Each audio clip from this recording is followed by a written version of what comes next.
Put this on if you want a pogo.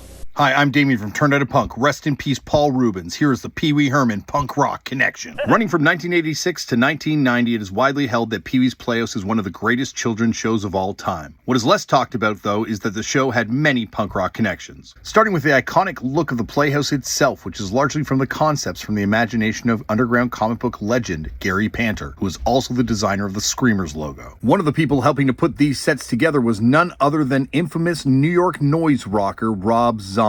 And while Rob Zombie would only work on the show as a PA for the one season that they shot in New York, it was during this season that he put the band White Zombie together. The music for the show was provided by a venerable who's who of punk and proto-punk, including Mark Mothersbaugh from Akron originators Devo, San Francisco oddball OGs The Residents, Oingo Boingo vocalist Danny Elfman, and future Fear bassist Scott Thunes. And on-screen featured cameos by the likes of Canadian punk country pioneer Katie Lang, and series regular the great Lawrence Fishburne, who at one time was the bouncer at Café de Grand and the Lingerie Club. Punk was something that seemed to radiate from Pee Wee's Playhouse, so it should be no surprise that the origins of this show and Pee Wee Herman himself lie in LA punk. Before there was a Playhouse, and even before there was a big adventure, there was the Pee Wee Herman Show. Coming together in the early 1980s, it was conceived out of the Groundlings Theater as a twisted punk kid show for adults by Paul Rubens alongside Donna Kaufman. The show was brought to life by fellow Groundlings like the late Phil Hartman, the late John Paragon, and Lynn Mary Stewart, as well as by LA punk originals like the show's music arranger and composer, the late great Jay Condom, Tito La Riva from the LA punk gods The Plugs, and Nicole Panter Daly, the former manager of the Germs,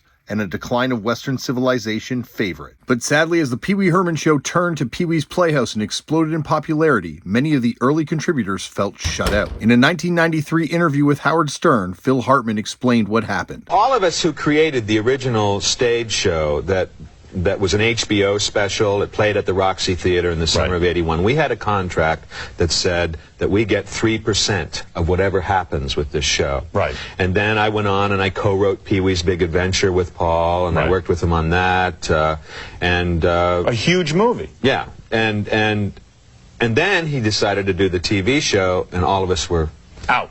This feeling was further echoed by Nicole Panter when she came on Turned Out a Punk. We were supposed to be one big, happy, equally divided commune. But in the end, Pee Wee had lawyers secretly working away while the rest of us were busy creating that. The original credit read written by the cast, and that's been changed over the years. This conflict notwithstanding, Pee Wee's Playhouse will forever hold the honor of being the punkest Saturday morning kid show. Punk is, I know you are, but what am I?